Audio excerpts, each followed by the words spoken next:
Bonjour mes petits amis. Je suis Ayla, votre narratrice magique. Yana, une jeune fille née de Sibérie, assistait au grand marché annuel, où des nomades de toute la région se rassemblaient pour échanger leurs trésors.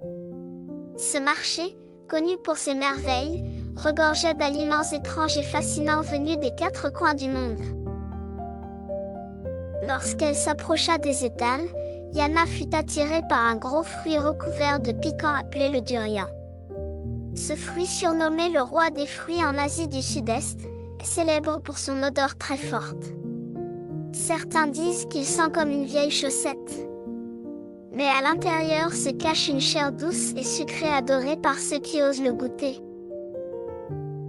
Plus loin, elle découvrit des fromages fermentés comme le camembert de France et le gorgonzola d'Italie. Ces fromages célèbres dans leurs pays respectifs ont un goût puissant et une odeur marquée. Yana apprit que ces fromages sont fabriqués grâce à un processus de fermentation où des bactéries spéciales transforment le lait pour créer des saveurs uniques. Ce processus est un véritable art, maîtrisé par les fromagers depuis des siècles. Yana reconnut avec plaisir un aliment familier à sa culture, le kéfir. Cette boisson fermentée est faite en ajoutant des grains de kéfir. Un mélange de bonnes bactéries et de levure dans du lait. Les bactéries transforment le lait en une boisson légèrement pétillante, riche en nutriments et bénéfique pour la digestion. Chez les nénés, le kéfir est une boisson essentielle surtout en hiver, car il aide à renforcer le corps face au froid extrême.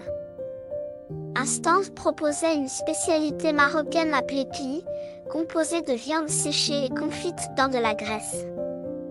Son odeur forte et épicée pouvait sembler étrange au premier abord. Yana apprit que cette méthode ingénieuse permettait de conserver la viande pendant de longues périodes dans les régions chaudes. En goûtant un petit morceau, elle découvrit une saveur riche et intense, très différente de tout ce qu'elle avait connu. Elle découvrit aussi des aliments encore plus inhabituels.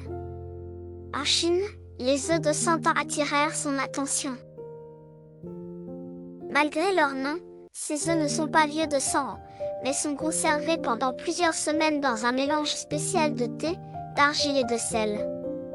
Ce procédé leur donne une couleur noire translucide et une texture fondante.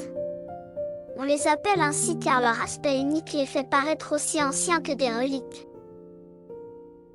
En Suède, le surströmming, un poisson fermenté, est célèbre pour son odeur très forte.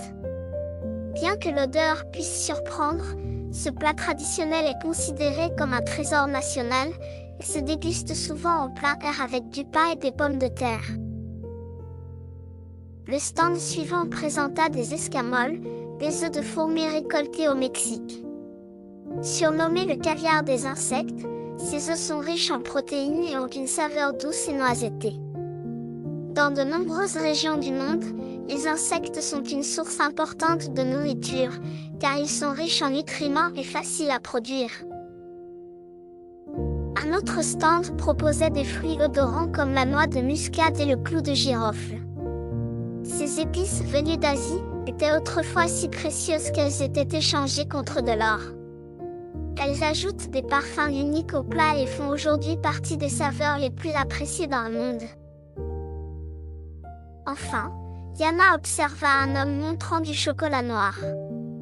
Elle apprit que le chocolat, fabriqué à partir des fèves de cacao, était originaire d'Amérique du Sud, où il était consommé depuis des millénaires. Autrefois, les Aztèques le buvaient sous forme liquide et amère sans sucre, comme une boisson sacrée pour les cérémonies.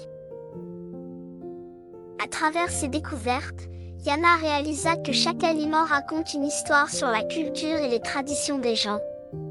Ce qui semble bizarre ou déplaisant pour certains, est souvent un trésor culinaire précieux pour d'autres. Au revoir mes petits explorateurs. N'oubliez jamais que goûter à la diversité du monde, c'est aussi apprendre à mieux le comprendre.